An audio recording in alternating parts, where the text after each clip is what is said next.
They're not even saved. They're not even sanctified. They ain't even trying to go to church. And a storm arises.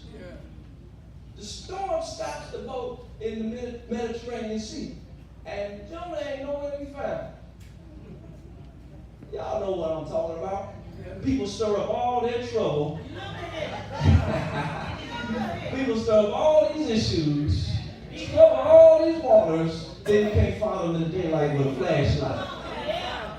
Am I right about it? So the people like, what's going on? We in a storm. We had clear path to sail. And friendly skies, clear weather. And all of a sudden, we got this guy on the boat in the storm happening. So they start praying. Ask me why. Because even a sinner will pray when their back is against the wall. They start praying. God will send trouble around in your situation that makes somebody don't even know God pray. You got people praying for you that ain't even in church. You got, sometimes you have such a weighty situation, the people you don't even know praying for you. And so Jonah finds himself in the bottom of the boat sleep. Look at your neighbor.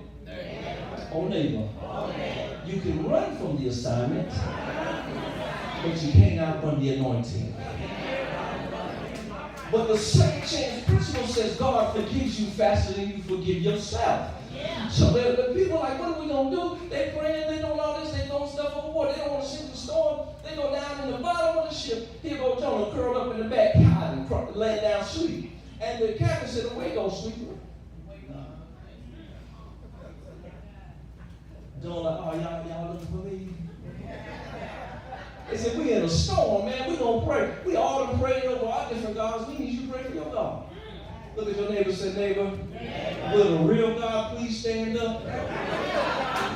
I'm talking about these guys praying to Buddha, they praying to Muhammad, they praying to the rats, they praying to the dogs, they praying to everybody, but they go to Jonah because they said, do you got a God that can get a prayer to? Jonah says, I do know a God, and I'm the reason, matter of fact, I'm the reason for the storm. And they backed up so quick, what? You the reason we have all this hell in this house? Yes, it's me. God wanted me. God will trouble everything around you to get your attention because God is not a God that is passive. God is an aggressive God. He's a jealous God. He's looking for you even when you don't want to be found. Oh, I feel like preaching in this place. He comes in a storm. Matter of fact, he sends a storm to stop the boat. The men of the boat look at Jonah and say, well, what do you mean? Jonah said, well, I'm supposed to be going to Nineveh. I got a mandate on my life, but I don't want to do that. So I'm staying down here in the bottom of your boat. Listen, brother, if you don't go up on the top of that boat and pray to your God. Sometimes your greatest prayer warriors are the people that don't want to pray. But when you won't stop worrying about yourself, when you won't get yourself together and let God use you. Slap your neighbor on the shoulder, not too hard, but just slap them a little bit to get their attention. Say, when you won't let God use you? You've been running from yourself.